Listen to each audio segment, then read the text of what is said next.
네, 여러분 안녕하십니까.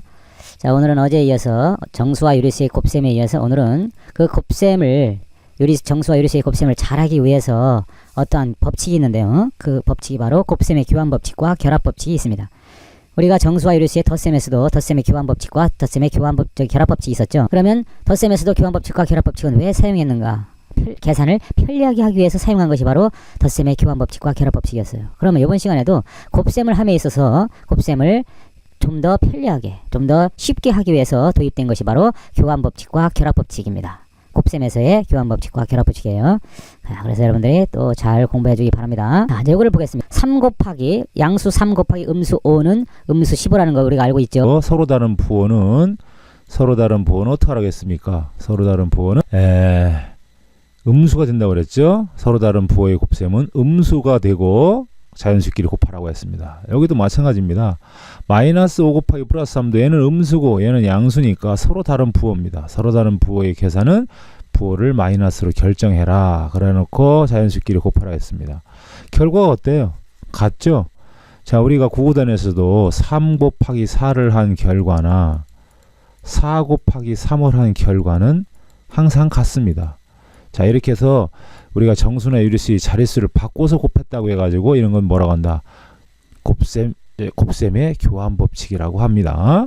곱셈의 교환 법칙이라고 한다는 거 뭐 어렵지 않으니까 그대로 넘어가겠습니다. 자, 그럼 두수일 때는 뭐 저렇게 교환하는 거 뭐 의미가 없지만 이렇게 유리수나 정수가 이렇게 세 수가 이렇게 곱해져 있을 때는 우리가 계산을 요령껏 해주면 더 편리하겠죠.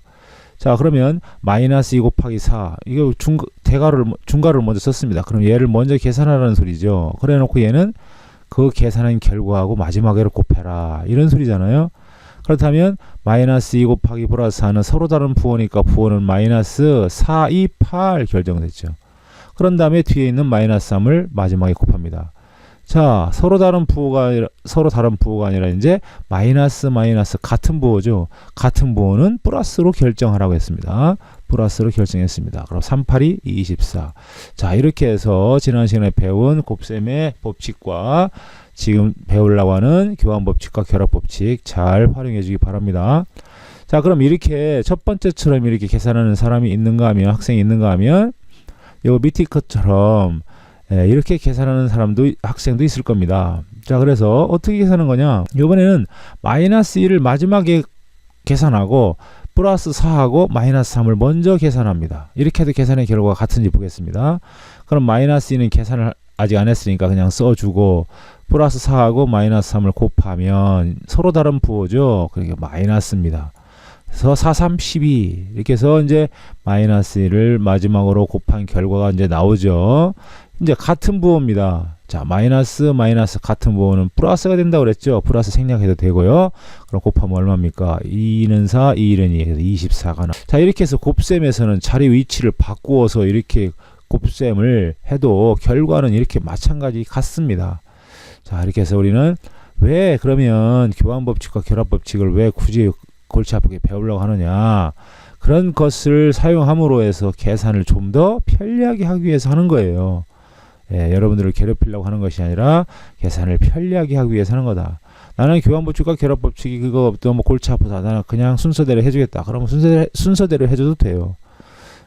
그렇지만 이왕이면 우리가 교환 법칙과 결합 법칙이라는 게 있으면 그것을 사용해서 계산을 편리하게 해주는 것이 좀 더 나은 방법이 아닐까요? 여러분들도 그렇게 한번 생각해 봐요. 자, 그래서 이와 같이 세수의 곱셈에서는 앞에 두 수를 먼저 곱하여 계산한 결과와 뒤에 두 수를 먼저 곱하여 계산한 결과는 같다.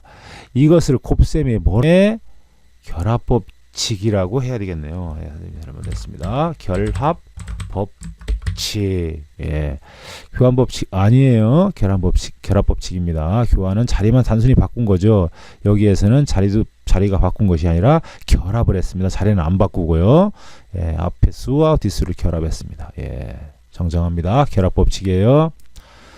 그래서 이제 밑으로 내려가서 이제 예제 2번을 한번 우리가 지금 배운 교환 법칙과 결합 법칙을 사용해서 예제 1을 간단히 한번 해보자. 자, 그렇다면 얘를 순서대로 이렇게 계산하면 약분되는 것도 없습니다. 약분되는 것도 없고 뭐 4, 7, 28, 3, 5, 15 이렇게 그냥 무식하게 계산할 바에는 우리가 계산을 안 하고 맙니다.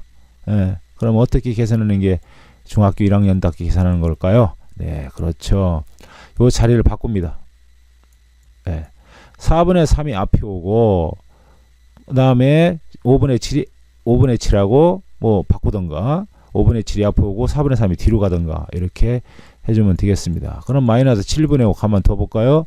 마이너스 7분의 5 가만에 두고 4분의 3과 5분의 7이 자리를 바꿔봐요. 그럼 어떻게 됩니까?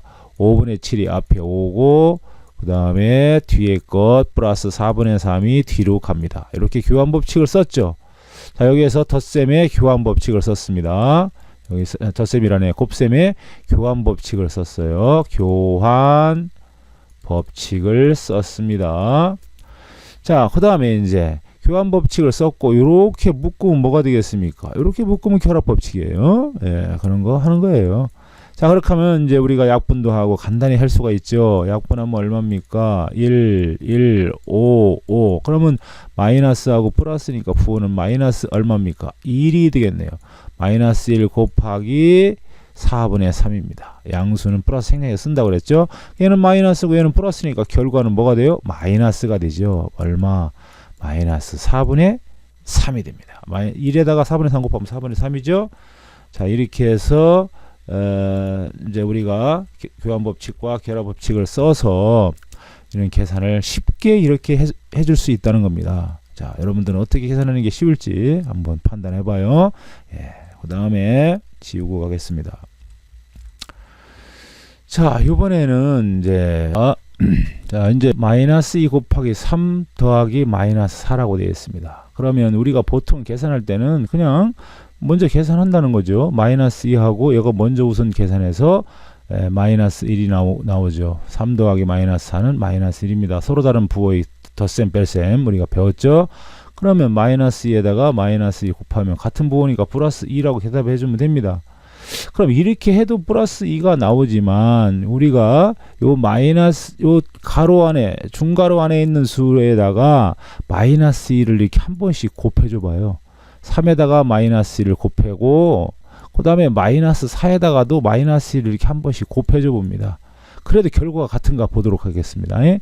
자, 마이너스 2 곱하기 3 마이너스 2 곱하기 마이너스 4 이렇게 한 번씩 곱해줬어요. 자, 그 결과가 같은지 한번 보겠습니다. 그럼 얘 계산하면 서로 다른 부호니까 마이너스 6 얘는 같은 부호니까 플러스 8 그 다음에 덧셈 뺄셈에서 서로 다른 부호는 절대값이 큰 거에서 절대값이 작은 걸 빼줘라. 얘는 뭡니까? 8 빼기 6이었던 거죠. 그래서 2가 나오는 겁니다. 아, 이제 보니까 우리가 적당히 이렇게 어떤 수를 똑같이 곱해서 계산해도 결과는 같겠구나. 그러면 우리가 위와 아래를 잘 연관져서 생각을 해야 됩니다. 위의 것을 아래처럼 생각할 때도 있어야 되고 아래 것을 위 것처럼 생각해서 계산할 때도 있어야 됩니다. 계산의 결과가 무조건 잘만 나오면 되는 게 아닙니다. 수학이. 옛날 수학은 그랬어요. 지금은 아닙니다. 계산을 능률적이고 효율적으로 해야 그 사람이 수학을 잘하는 겁니다. 무조건 난 답만 나오면 된다. 이런 생각은 버려야 됩니다. 자, 이와 같이 한 수의 두 수의 합을 곱한 결과는 한 수의 각각의 수를 곱한 결과의 합과 같다. 무슨 말인지 모르겠죠? 간단하게 이걸 정의하도록 하겠습니다. 이걸 간단하게 이렇게 정의하면 뭐가 될까요? 네, 분배 법칙이라고 합니다. 분배 법칙이라고 한다. 분배 법칙. 자, 그럼 분배 법칙이라고 하는 것이 무엇인지 여기 한번 선생님이 다시 한번 설명하도록 하겠습니다. 이 분배 법칙을 보겠습니다. 자, 분배 법칙은요, 잠깐 지우고요. 자, 분배 법칙은요, 자, 여기도 이제 어려운 한자가 나왔지만 선생님이 그냥 읽어보겠습니다. 자, 분배 법칙은 한자로 이렇게 나타냅니다. 나눌 분자, 뭐를 나눠준다는 얘기입니다. 분배, 나눠준다. 여기서 얘기하는 분배라는 것은 각자의 목으로 나눠준다라는 말입니다. 이렇게 뭘 똑같이 나눠주는 거예요. 자, 여러분들이 문자를 아직 안 배웠지만 이런 형태를 보면 B 플러스 C라고 하는 수에다가 A를 똑같이 예? 한번 분배해주고 여기도 또 C에다가 또 분배해주는 겁니다. 똑같이 분배해주는 거예요. 그래서 여기를 뭐라고 썼습니까? A를 B와 C에게 분배한다는 뜻에서 무슨 법칙이다? 분배 법칙이라고 한 것이다. 자, 그래서 이런 것을 우리가 분배 법칙이라고 한다는 거를 여러분이 알고 있으면 되겠습니다. 여기 어려운 뭐 문자가 나온 것은 뭐 여러분 신경 안 써도 됩니다. 하여튼 이런 것이 분배 법칙이라는 거를 잘 여러분이 활용해 주면 되겠습니다. 예. 자, 그래서 우리가 무엇을 이용하면 계산이 편리할 때가 있다라고 했습니다. 그럼 금방 얘기한 게 바로 뭐예요? 예, 그렇죠. 분배 법칙을 이용하면 계산이 어떻다? 편리할 때가 있다. 그런 얘기입니다. 분배 법칙을 이용하면 계산이 편리할 때가 있다. 자, 그래서 이제 어디로 갑니까? 이제 계산으로 한번 가보도록 하겠습니다. 자, 다음 계산을 하시오. 그러면 여러분들이 이걸 분배 법칙을 모르면 5분의 2에다가 마이너스 3분의 1을 먼저 계산을 뭐 통분을 하고 거기다가 15를 곱하고 이렇게 해야 되는데 그렇게 안 해도 된다는 거죠. 어떻게 합니까? 분배를 합니다. 이렇게 분배 법칙 금방 배웠죠. 분배 법칙 배웠습니다. 자, 그럼 어떻게 해요? 5분의 2에다가 15를 곱해줍니다. 5분의 2에다가 15를 곱해줍니다. 그 다음에 플러스 뭐예요? 15 플러스 15에다가 뭘 곱해줍니까? 곱하기 마이너스 3분의 1을 곱해주는 거예요. 이런 걸 분배했다고 그러죠. 5분의 1에다도 15를 분배하고 마이너스 3분의 1에다도 15를 분배하고 이렇게 해가지고 간단하게 우리는 약분을 할 수가 있습니다. 5일은 5, 3, 15. 그럼 나머지끼리 곱하면 얼마 나와요? 6이 나오죠. 그 다음에 얘도 계산합니다. 3하고 얘는 얼마예요? 5. 얘는 양수고 얘는 음수니까 결과는 뭐가 나온다고요? 음수가 나온다고 그랬죠. 그 다음 마이너스 얼마입니까? 5죠. 계산 잘 이해해야 됩니다. 그럼 서로 다른 부호의 덧셈입니다. 절대값이 큰 거에서 작은 걸 뺍니다. 6 빼기 5가 되는 거죠. 얼마입니까?